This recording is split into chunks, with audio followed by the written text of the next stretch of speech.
Well, let's take you live to the Rafah border crossing. It's at the border with Gaza and Egypt. You can see the live pictures there. There's been some confusion about what's happening there. Let's bring you up to date with what we know, and that is that the Reuters news agency has been reporting sources in Egypt saying that a ceasefire has been agreed in southern Gaza.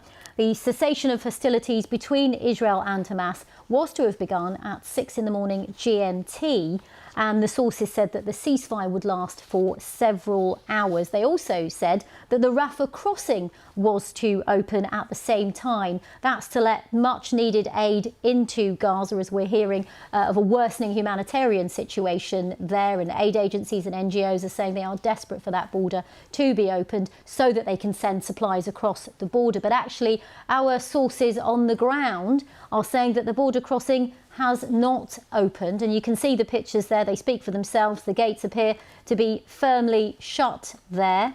And we've also heard that Hamas say it has no knowledge of any truce, and Israel's Prime Minister Benjamin Netanyahu's office has also said that there is currently no truce nor humanitarian aid in Gaza in exchange for getting foreigners out. So quite a lot of confusion, but as you can see there, the pictures speak for themselves, showing that the Rafah border crossing remains shut despite reports saying from the Reuters news agency that it was going to be opened for several hours today.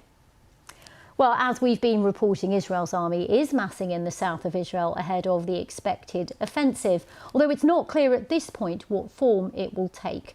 Well, President Biden's warning against a longer-term occupation. Well, our chief international correspondent, Lise Doucette, is in southern Israel for us. Good morning to you, Lise. Lise, let's start with some of the confusion around the Rafah border crossing. Is there any more you can add to that story?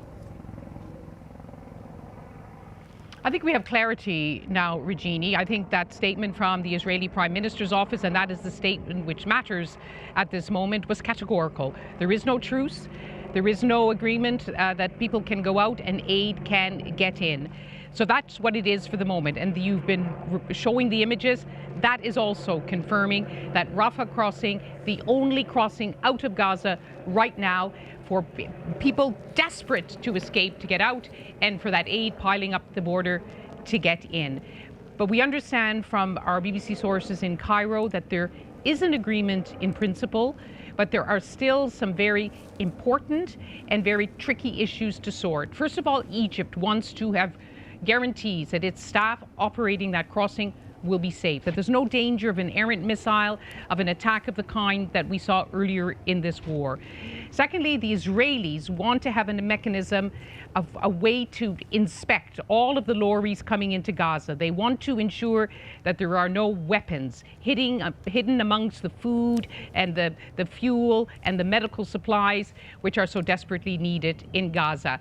There was one hopeful account that perhaps these issues could be sorted by Tuesday, but given the complexity of this moment, the intensity of this moment, and so many pieces to be put in place, I think we just have to watch it hour by hour. But Regina, you can imagine the disappointment, the anger among those thousands who have spent days without eating, sleeping, washing properly. They heard the report that it could be open, that they would finally escape. And these are families with children who are traumatized by what's been happening, people living through the worst nightmare of their lives. And now they've been told to wait again. And of course, not really sure when that window to the world will open.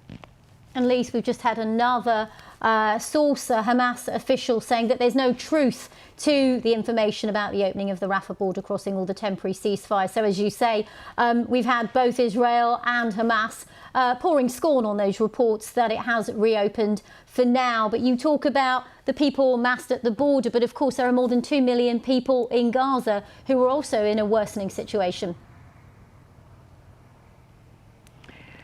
Yes, we remember a few days ago we reported Israel's evacuation order saying that the more than 1 million living in the north of the Gaza Strip, where Israel wants to focus in these early phases, its military operations, were told to leave immediately within 24 hours to go south. And after the shock of people being told to leave who had so few resources to leave, were scared to leave under the non-stop bombardment, within hours, thousands started moving, and in recent days, many Gazans have moved south.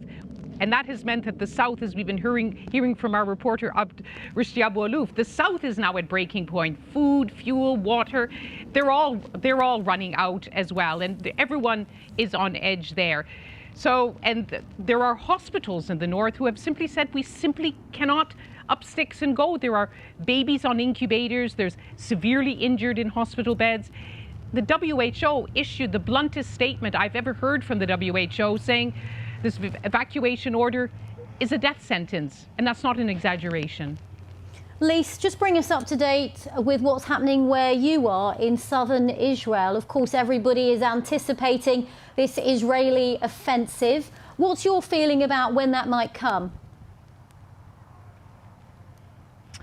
We just don't know, Regina. Of course, this is a military secret. They're not going to tell us. It's clear both from the statements of Israeli military and political leaders. It's clear from what we've been seeing here on the ground in southern Israel. You may see behind me some of the armor and artillery, but there's masses of armor and material that's been put in place along the border.